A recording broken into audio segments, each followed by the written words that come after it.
tambah lagi iGrow dan modal rakyat yang jelas-jelas sekali sampai saat ini TKB 90-nya sudah sangat merosot. Assalamualaikum warahmatullahi wabarakatuh. Apa kabar teman-teman semuanya? Semoga semua dalam keadaan sehat walafiat ya. Diberikan kesehatan, kelancaran dan kemudahan dalam segala urusan apapun itu. Makin kuat mental, makin semangat lagi. Amin amin ya rabbal alamin. Oke teman-teman, kali ini saya akan membahas tentang OJK bingung sampai minta pinjol, jangan salurkan pinjaman lagi. Wow, kenapa bisa bingung? Ada apa ini? Kita akan bahas secara tuntas. Tapi sebelumnya, saya harapkan kalian semuanya sudah subscribe channel ini agar channel ini terus berkembang dan dapat memberikan informasi terbaik buat kalian yang galbay. Oke teman-teman, ini dia buat kalian.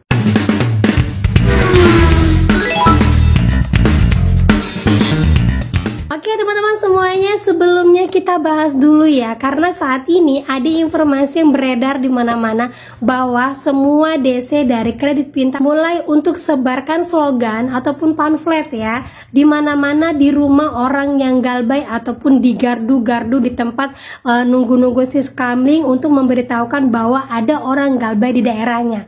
Nah ini boleh apa tidak? Apakah hal yang seperti ini melanggar pidana? Bagaimana hukumnya kalau mendapatkan seperti ini dan ancaman DC-nya seperti apa saja?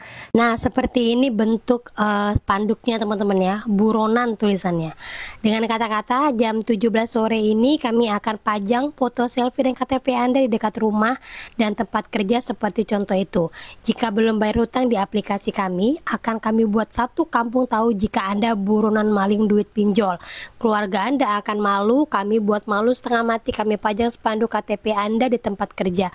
Tunggu saja. Nah informasinya ini disebarkan oleh semua DC-DC dari pinjol Kredit Pintar. Udah berapa orang yang mendapatkan bentuk yang seperti ini? Dan menjadi pertanyaan, apakah boleh seperti ini dan apakah tidak ada pidana bagi DC yang memviralkan seperti ini? Nah ini sebenarnya sudah ada beritanya di tahun-tahun sebelumnya teman-teman ya, dan sudah dijelaskan oleh pakar hukum bahwa ini termasuk melanggar hukum UU ITE yang isinya seperti ini. Hukum memviralkan utang di media sosial. Perlu diketahui perbuatan memviralkan seseorang dengan unggahan bercitra buruk yang mengakibatkan nama seseorang tercemar dapat dijerat pasal pencemaran nama baik ataupun penghinaan. Hal ini sebagaimana diatur dalam pasal 310 KUHP lama yang saat artikel ini diterbitkan masih berlaku ataupun pasal 433 UU 1/2023 tentang KUHP baru yang berlaku 3 tahun sejak tanggal diundangkan.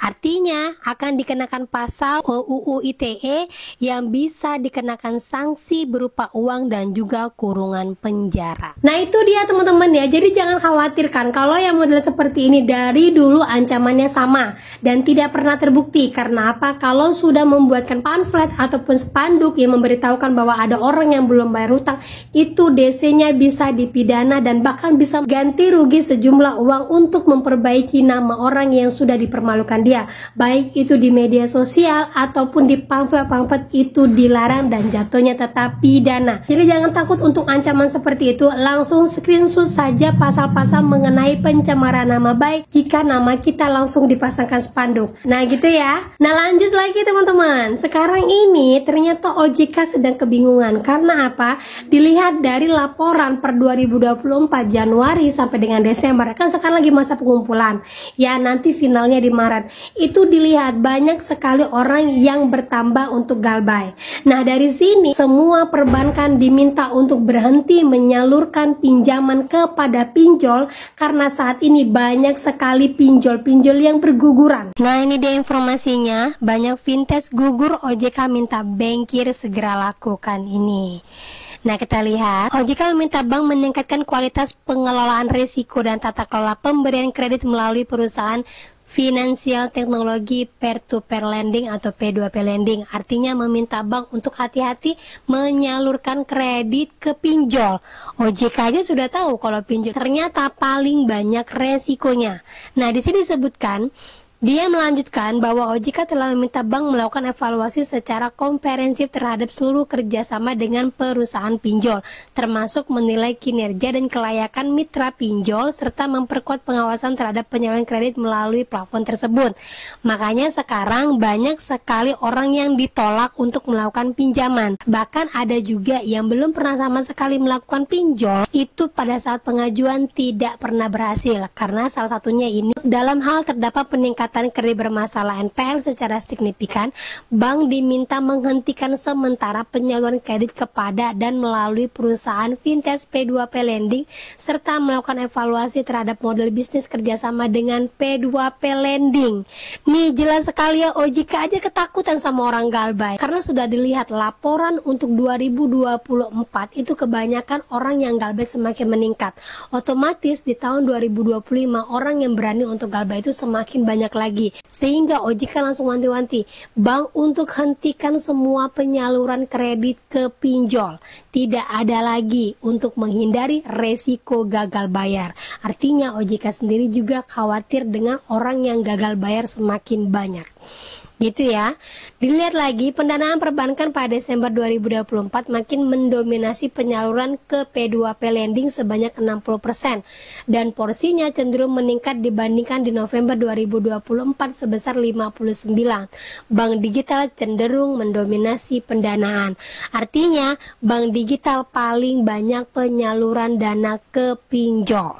Nih, OJK meminta untuk wanti-wanti agar nantinya resiko kreditnya tidak terlalu besar, karena orang yang galbay semakin meningkat. Nah itu dia teman-teman ya, jadi jelas sekali mulai banyaknya pinjol-pinjol yang berguguran saat ini sudah jelas ya.